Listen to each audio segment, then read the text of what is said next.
और second world war के बाद पोस्ट वर्ल्ड वॉर एक दुनिया में एक नया ऑर्डर, न्यू वर्ल्ड ऑर्डर उसने आकार लिया। शांति के मार्ग पर चलने के शपथ हुए। सैन्य नहीं सहयोग, इस मंत्र को लेकर के दुनिया के अंदर विचार प्रबल होते गए। यूएन का निर्माण हुआ, इंस्टीट्यूशंस बनी, भांति भांति के मैकेनिज्म तैयार हुए ताकि विश्व को पोस्ट वर्ल्ड वॉर के बाद एक सुचारू ढंग से शांति की दिशा में ले जाया जाए। लेकिन अनुभव कुछ और निकला। अनुभव ये निकला कि दुनिया में शांति की बात हर कोई करने लगा। पोस्ट वर्ल्ड वॉर शांति की बातों के बीच भी हर कोई जिसकी ताकत थी अपनी सैन्य शक्ति बढ़ाने लगा। वर्ल्ड वॉर के पहले दुनिया के पास जो सैन्य शक्ति थी, यूएन के बाद वो सैन्य शक्ति अनेक गुना बढ़ गई। छोटे मोटे देश भी सैन्य शक्ति की स्पर्धा में आने लग गए। शांति की चर्चा बहुत हुई, लेकिन हकीकत इस बात विश्व को स्वीकार करना होगा कि सैन्य शक्ति की तरफ बड़ी बड़ी ताकतें और पुरजोश चल पड़ी। जितने इनोवेशन हुए, रिसर्च हुए, वो इसी कालखंड में हुए सैन्य शक्ति के लिए। पोस्ट कोरोना भी एक नया वर्ल्ड ऑर्डर नजर आ रहा है। पोस्ट कोरोना के बाद दुनिया में एक नया संबंधों का वातावरण शेप लेगा। हमें तय करना है कि हम वर्ल्ड वॉर के बाद एक मुख्य दर्शक के रूप में बदलती हुई दुनिया को देखते रहे और अपने आप को कहीं एडजस्ट हो सकते तो करने की कोशिश की। हमारे लिए वो कालखंड भी वैसा ही था। लेकिन आज पोस्ट कोरोना जो नया वर्ल्ड ऑर्डर तैयार होगा, और होना ही है, किस रूप का होगा, कैसा होगा, कौन उसको इनिशिएट करेगा, वो तो वक्त बताएगा। लेकिन दुनिया ने जिस प्रकार से संकट को झेला है, दुनिया इस पर सोचने के लिए मजबूर हुई है और होना है। ऐसी स्थिति में भारत विश्व से कट करके नहीं रह सकता। भारत एक कोने में गुजारा नहीं कर सकता। हमें भी एक मजबूत प्लेयर के रूप में उभरना होगा। लेकिन सिर्फ जनसंख्या के आधार पर हम दुनिया में अपनी मजबूती का दावा नहीं कर पाएंगे। वो एक ताकत है, लेकिन इतनी ताकत मात्र से नहीं चलता है। नए वर्ल्ड ऑर्डर में भारत को अपनी जगह बनाने के लिए भारत को सशक्त होना पड़ेगा, समर्थ होना पड़ेगा, और उसका रास्ता है आत्मनिर्भर भारत। आज फार्मेसी में हम आत्मनिर्भर हैं, हम दुनिया के कल्याण के काम आते हैं। भारत जितना आत्मनिर्भर बनेगा और जिसकी रगों में सर्वे सुखिनः भवन्तु का मंत्र जड़ा हुआ है, वो जितना सामर्थ्यवान होगा, मानव जात के कल्याण के लिए, विश्व के कल्याण के लिए एक बहुत बड़ी भूमिका अदा कर सकेगा। और इसलिए हमारे लिए आवश्यक है कि हम आत्मनिर्भर भारत इस विचार को बल दें और ये हम मान के चलें। ये किसी शासन व्यवस्था का विचार नहीं है, ये किसी राजनेता का विचार नहीं है। आज हिंदुस्तान के हर कोने में vocal for local, vocal for local सुनाई दे रहा है और लोग हाथ लगाते देखते हैं। लोकल, ये आत्मगौरव का भाव आत्मनिर्भर भारत के लिए बहुत काम आ रहा है। और मुझे विश्वास है कि हम सबकी सोच, हमारी नीतियां, हमारे निर्णय भारत को आत्मनिर्भर बनाने के लिए जो भी आवश्यक बदलाव हो, उस बदलाव की ओर होने चाहिए। ये मेरा मत है। इस चर्चा के अंदर करीब करीब सभी माननीय सदस्यों ने कोरोना की चर्चा की है। हमारे लिए संतोष का विषय है, गर्व का विषय है। कि कोरोना के कारण कितनी बड़ी मुसीबत आएगी, ये जो दुनिया में अनुमान लगाए गए थे, बहुत बड़े बड़े एक्सपर्ट ने अनुमान लगाए थे। भारत में भी एक भय का वातावरण पैदा करने के लिए भरसक प्रयास भी हुए थे और एक अननोन एनिमी था, तो विश्वास से कोई कुछ नहीं कह सकता था, विश्वास से कुछ कोई कर भी नहीं सकता था। एक ऐसे अननोन एनिमी के खिलाफ लड़ना था और इतना बड़ा देश, इतना थिकली पॉपुलेटेड देश, इतनी कम व्यवस्थाओं वाला देश, दुनिया को शक होना बड़ा स्वाभाविक भी था, क्योंकि विश्व के बड़े बड़े देश कोरोना के सामने घुटने टेक चुके थे। तब भारत कैसे टिक पाएगा? और भारत एक बार हालत खराब हो गई तो विश्व को कोई नहीं बचा पाएगा, ये समीकरण भी लोग लगा रहे थे। ऐसे में ये 130 करोड़ देशवासियों की डिसिप्लिन, उनका समर्पण, इसने आज हमें बचा के रखा है। क्रेडिट गोज टू 130 करोड़ हिंदुस्तानी, और इसका गौरवगान हमें करना चाहिए। भारत की पहचान बनाने के लिए ये भी एक अवसर है। हम अपने आप को कोसते रह करके कहें दुनिया हमें स्वीकार करे, ये कभी संभव नहीं होता है। हम घर में बैठकर अपनी कमियों के साथ जूझेंगे, कमियों को ठीक करने का प्रयास करेंगे, लेकिन विश्वास के साथ विश्व के सामने जाने का तजुर्बा भी रखेंगे, तब जाकर के दुनिया हमें स्वीकार करे। अगर आप अपने बच्चों को घर में नहीं स्वीकार करते हो और चाहोगे मोहल्ले में बच्चा स्वीकार करे, कोई स्वीकार करे, कोई स्वीकार नहीं करता है। दुनिया का नियम है और इसलिए हमें इस बात को करना चाहिए। श्रीमान मनीष तिवारी जी ने एक बात कही, वो नहीं सकते थे, वो भगवान का रूप लेकर के आए थे।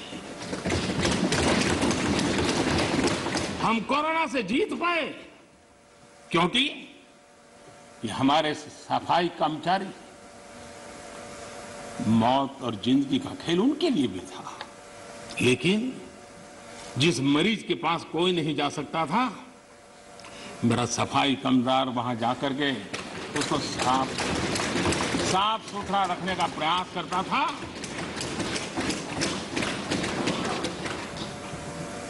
भगवान का रूप ये सफाई कामगार के रूप में आया था। कोई एम्बुलेंस चलाने वाला ड्राइवर पढ़ा लिखा नहीं था, उसे पता था मैं जिसको लेके जा रहा हूं वो कोरोना पॉजिटिव है। वो एम्बुलेंस का ड्राइवर भगवान के रूप में आया था, हजारों की जिंदगी, और इसलिए भगवान का रूप ही था जिसने हमें बचाया है। लेकिन भगवान अलग अलग रूप में आया था, और जितनी हम उनकी प्रशंसा करेंगे, जितना हम गौरवगान करेंगे, देश की सफलता का जितना गौरवगान करेंगे, हमारे भीतर भी एक नई ताकत पैदा होगी। कई कारणों से जिन लोगों के भीतर निराशा फैल चुकी है, उनको भी मैं कहता हूं कि कुछ पल के लिए 130 करोड़ देशवासियों के इस पराक्रम को याद कीजिए, आपके अंदर भी ऊर्जा आ जाएगा।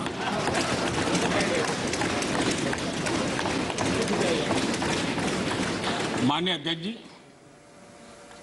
इस कोरोना काल एक ऐसा कसौटी का काल था जिसमें सच्ची कसौटी तब होती थी जब संकट होता है। सामान्य स्थिति में बहुत जल्दी ध्यान में नहीं आता है। दुनिया, बड़े बड़े देश, कोरोना में जो हुआ वो तो है, लेकिन उन्होंने हर एक ने तय किया कि वे अपने नागरिकों को सीधे पैसे पहुंचाएंगे ताकि इस संकट की घड़ी में उनके नागरिकों को मदद मिले। आपको जानकर के ताज्जुब होगा, दुनिया के बहुत सारे देश उस कोरोना, लॉकडाउन, कर्फ्यू, आशंका, इस वातावरण के कारण चाहते हुए भी खजाने में पाउंड और डॉलर के ढेर होने के बावजूद भी अपने नागरिकों तक नहीं पहुंचा पाए। बैंक बंद, पोस्ट बंद, व्यवस्थाएं बंद, कुछ नहीं कर पाए। इरादा था, घोषणाएं भी हुई। ये हिंदुस्तान है कि जो इस कोरोना कालखंड में भी करीब करीब 75 करोड़ से अधिक भारतीयों को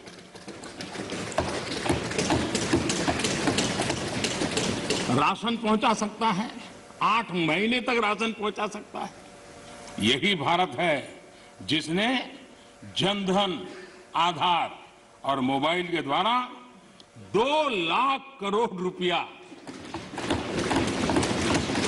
इस कालखंड में लोगों तक पहुंचा दिया। और दुर्भाग्य देखिए, जो आधार, जो मोबाइल, ये जनधन अकाउंट इतना गरीब से काम आया, लेकिन कभी कभी सोचते हैं कि आधार को रोकने के लिए कौन लोग कोर्ट में गए थे, कौन लोग सुप्रीम कोर्ट के दरवाजे खटखटा रहे थे। मैं कभी कभी हैरान हूं और आज मैं इस बात को बार बार बोलूंगा। अध्यक्ष जी, मुझे क्षमा करना।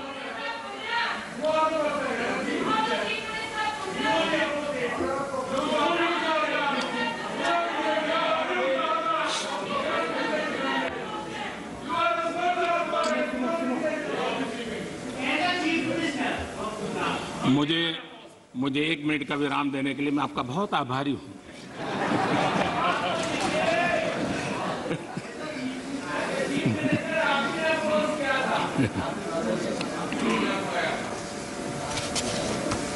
इस हसन में कभी कभी अज्ञान भी बड़ी मुसीबत पैदा करता है। माननीय अध्यक्ष जी, ठेले वाले, रेहड़ी पटरी वाले लोग इस कोरोना कालखंड में उनको धन मिले, उनके पैसे मिले, ये उनके लिए किया गया और हम कर पाए। आदरणीय अध्यक्ष जी, हमारी अर्थव्यवस्था इस कालखंड में भी हमने रिफॉर्म का सिलसिला जारी रखा और हम इस इरादे से चले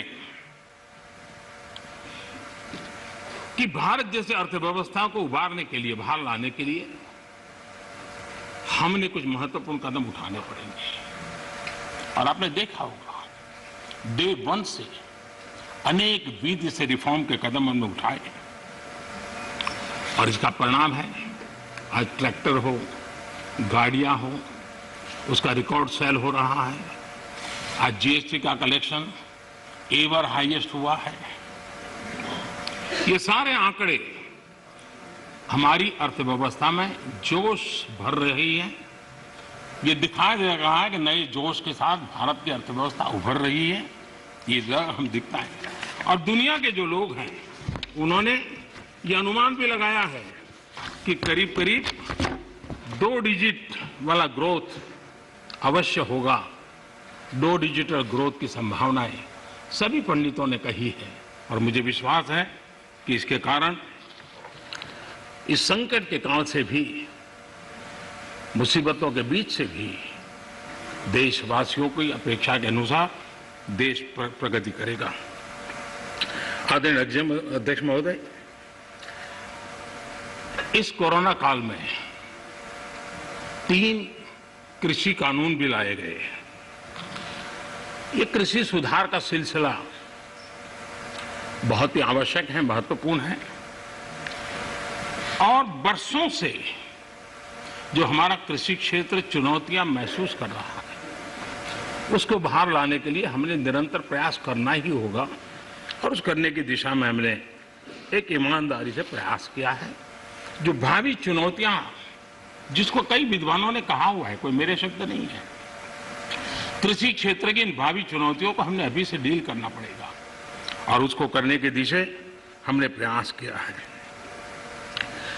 मैं चर्चा हुई और विशेष करके हमारे जो कांग्रेस के साथियों ने चर्चा की, मैं ये तो देख रहा था कि वो इस कानून के कलर पर तो बहुत बहस कर रहे थे। ब्लैक है कि व्हाइट है, ब्लैक है कि व्हाइट है। अच्छा होता उसके कंटेंट पर चर्चा करते, अच्छा होता उसके इंटेंट पे चर्चा करते, ताकि देश के किसानों को भी सही चीज पहुंच सकती थी। और मुझे विश्वास है, दादा ने भी भाषण किया और मुझे लगता है कि दादा तो बहुत अभ्यास करके आए होंगे, बहुत अच्छी बात बताएंगे, लेकिन वो ज्यादातर प्रधानमंत्री और उनके साथी बंगाल में यात्रा क्यों कर रहे हैं, कैसे कर रहे हैं, कहाँ जा रहे हैं, उसी में लगे रहे। तो दादा के ज्ञान से हम इस बार वंचित रह गए। खैर, चुनाव के बाद अगर आपके पास मौका होगा तो आपका तरफ से जो इनोवेशन किया है वो भी बंगाल को लेके only concentrated on कृषि भाई को that was the inaugural speech of the president. I request you to go to the address and I hope that we should follow that and tell us this is not the system. ये कितना महत्वपूर्ण प्रदेश है, इसीलिए तो हम कर रहे हैं। हाँ, आप लोगों ने इसको इतना पीछे छोड़ दिया, हम तो इसको प्रमुखता देना चाहते हैं।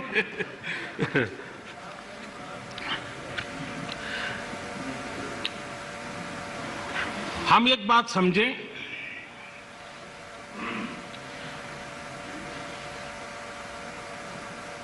जहां तक आंदोलन का सवाल है, दिल्ली के बाहर हमारे जो किसान भाई बहन बैठे हैं, जो भी गलत धारणाएं बनाई गई, जो अफवाहें फैला गई, उसके शिकार हुए हैं। लेकिन मेरा पूरा भाषण बोलने के बाद सब कीजिए, आपको मौका मिला था।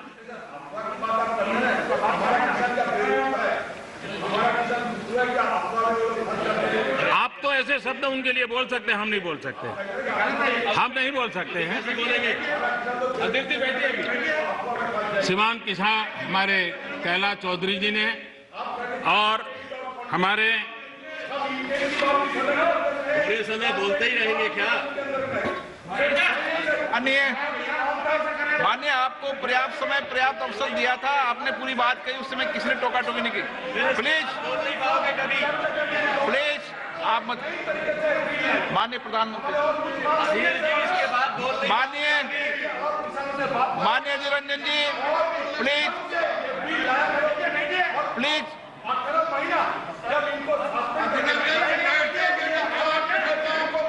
माननीय अधीर रंजन जी, प्लीज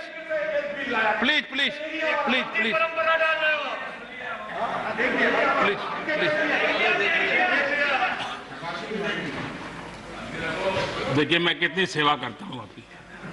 आपको जहां रजिस्टर करवाना था हो गया।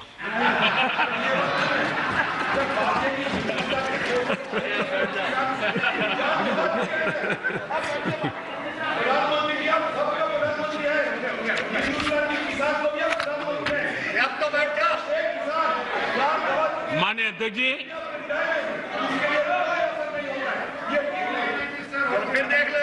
माननीय अध्यक्ष जी,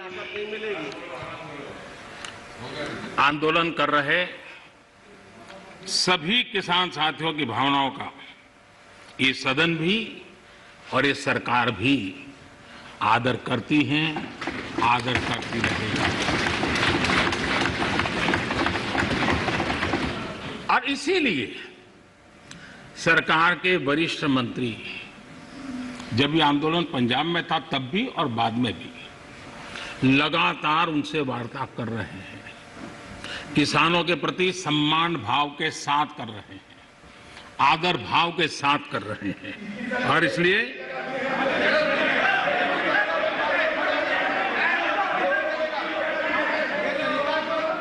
आपने 30 मिनट, 1 मिनट नहीं पाएंगे। आपका कोई रिपोर्ट में, जरा बैठिए। मंत्री आप बैठिए, मंत्री जी प्लीज, मंत्री जी। अधीर बाबू कुछ कहना है तो और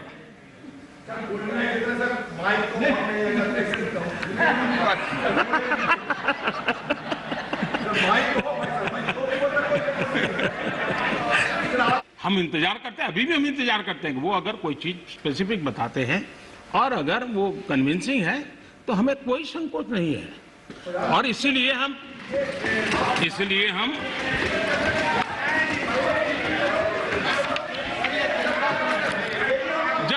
जब वो पंजाब में थे, आपने अपनी बात कह चुके हैं।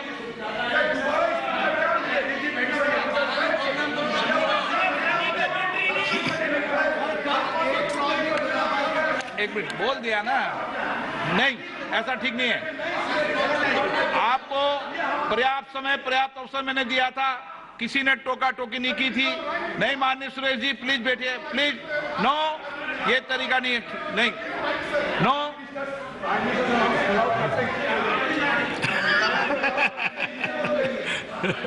चलिए, ये क्रेडिट भी आपने मुझे दे दी।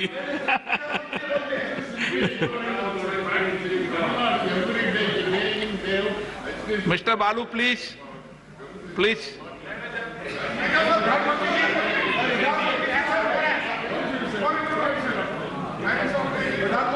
नो नो, प्लीज आप बैठिए। आपको किसने कहा?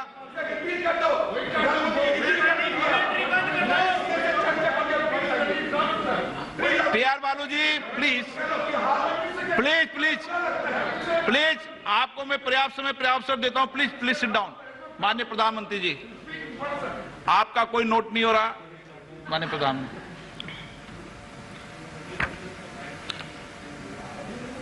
ये ऑर्डिनेंस के द्वारा ये तीनों कानून लागू किए गए थे, बाद में पार्लियामेंट में भी पारित हुए। कानून लागू होने के बाद न देश में कोई मंडी बंद हुई है, कानून लागू होने के बाद न कहीं एमएसपी बंद हुआ है। ये सच्चाई है जिसको हम छुपा करके बातें करते हैं, इसका कोई मतलब नहीं है। इतना ही नहीं, एमएसपी की खरीदी भी बढ़ी है और ये कानून नए बनने के बाद बढ़ी है। और इसलिए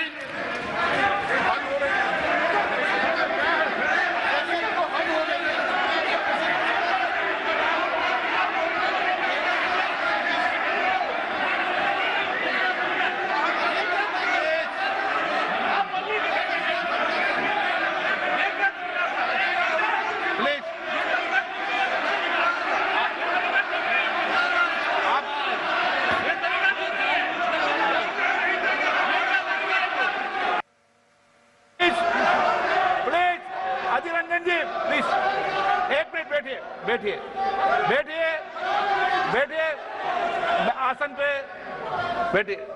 माननीय सदस्यगण, मैंने इस विषय पर आपको सभी माननीय सदस्यों को पर्याप्त समय पर्याप्त अवसर दिया था। जब कोई भी प्रतिपक्ष का माननीय नेता या सदस्य बोलता था तो मैंने सभी से कहा कि सब बात ध्यान से सुने, किसी को टोका टोकी नहीं करे। और रात्रि को 1 बजे तक, जब तक सदन में अंतिम वक्ता था, मैंने पर्याप्त समय दिया है। मेरा आपसे आग्रह है, माननीय प्रधानमंत्री जी अपनी बात कह रहे हैं, आपने अपनी बात कह चुके हैं, उनका जवाब माननीय प्रधानमंत्री जी दे रहे हैं। माननीय प्रधानमंत्री से आग्रह करूंगा अपनी बात।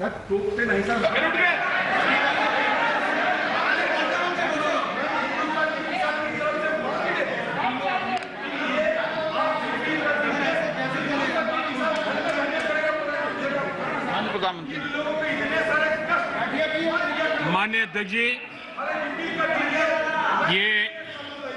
ये हो हल्ला, ये आवाज, ये रुकावटें डालने का प्रयास एक सोची समझी रणनीति के तहत है।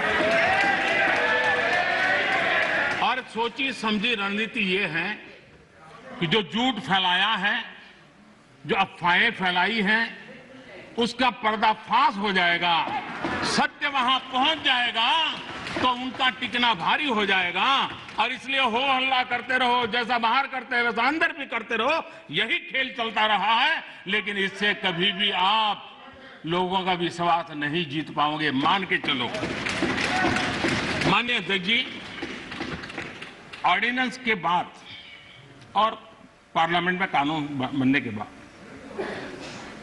किसी भी किसान से मैं पूछना चाहता हूं कि पहले जो हक उनके पास थे, जो व्यवस्थाएं उनके पास थी, उसमें से कुछ भी इस नए कानून ने छीन लिया है क्या?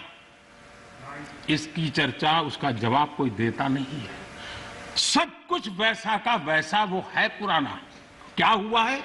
एक अतिरिक्त विकल्प व्यवस्था मिली है, वो भी क्या कंपलसरी है? किसी कानून का विरोध तो तब मायना रखता है कि जब वो कंपलसरी हो। ये तो ऑप्शनल है।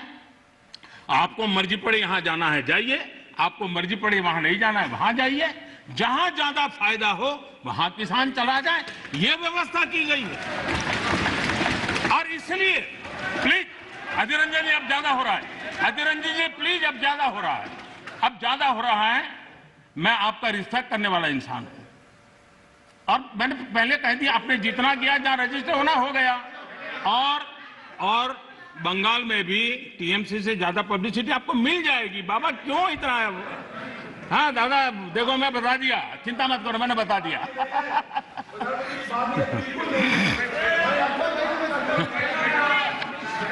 अधीर रंजन जी प्लीज, अधीर रंजन जी, अच्छा नहीं लगता है। मैं इतना आदर करता हूं, आप आज ऐसा क्यों कर रहे हैं? आप ऐसा क्यों नहीं करते?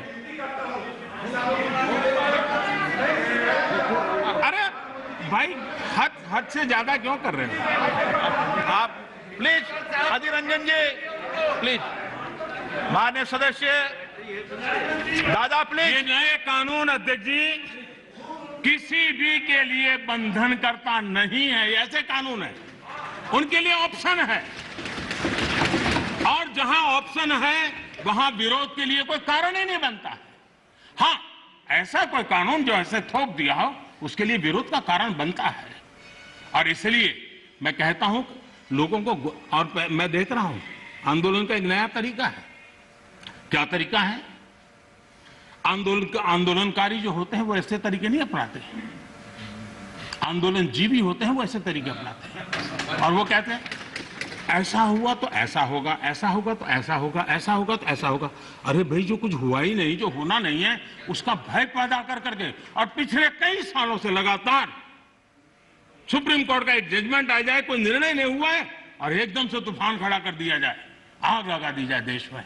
ये जो तौर तरीके हैं, उन तौर तरीके जो भी लोकतंत्र में विश्वास करते हैं, जो भी अहिंसा में विश्वास करते हैं, उन सब के लिए चिंता का विषय होना चाहिए। ये सरकार की चिंता का नहीं, देश की चिंता का विषय होना चाहिए।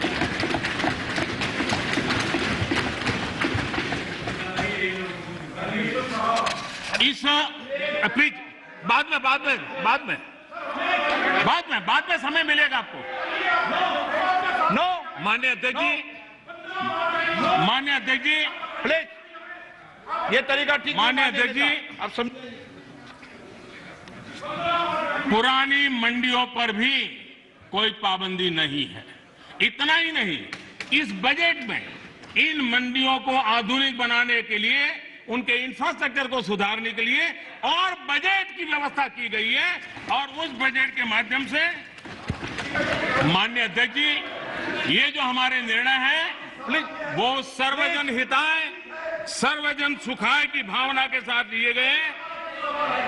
माननीय अध्यक्ष जी, ऐसा क्या करते हैं?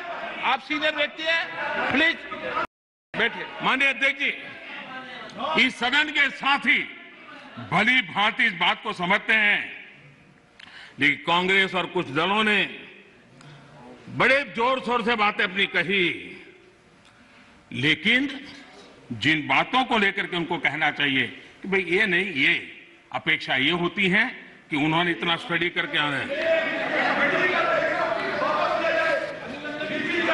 इतना ही नहीं, जो लोग ये कहते हैं, हाँ, मैं हैरान हूं, पहली बार एक नया तर्क आया इस सदन में कि भाई